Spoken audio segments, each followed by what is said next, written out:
امروز 4 آبان ماه یه صحنه بی‌نظیر اطراف جزیره خارگ معمولا نمیبینیم، یعنی اصلا خیلی نادره این غذا خوردن وال نهنگ، وال کوسه، وال شارک اسم خارجیشه. ما به اسم کوسه کر میشناسیمش. غذا خوردنش خیلی جالبه. این اندازش، خب اینا تا 18 متر میرسن دیگه. اندازش بیشتر میخوره که یه بچه باشه، یعنی یه کوچولوشه و شیطنتش منجر شده که ریسک کنه، چون اینا معمولا از آبهای سواحل فاصله دارن و نزدیک نمیشن. ولی غذا خوردنش خیلی جالبه، داره غذا میخوره، اومده توی مهمونی. این ماهیایی که میبینیم اطرافش اینا رو نمیخوره ها. یه ماهیایی هستن که الان تو فیلم مشخص نیستن، از اونا کوچیک‌ترن، اندازه یه بند انگشتن، اونا رو میخوره.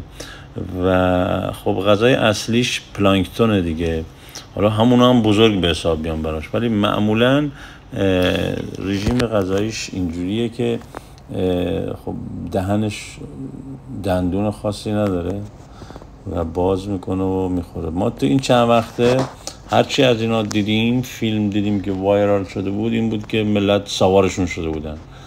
حالا ما سوار نشدیم دیگه و داریم ازش فیلم میگیریم، از غذا خوردن بی‌نظیرش که میبینید دهنشو باز میکنه، ماهیای ریز اطرافش میتونیم ببینیم. یه صحنه جالبیه. تنهاست، معمولا باید با والدینش باشه، حالا حتما یکم اونا دورترن، ولی این از غریزش تبعیت کرده اومده، یعنی گشنگی کشوندتش به این سمت و خب داره الان جوابم داده بهش. معمولا بزرگترای اینا ریسک نمی کنن.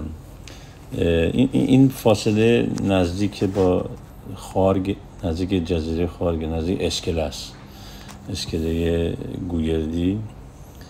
خب اینجا زیستگاه ماهیای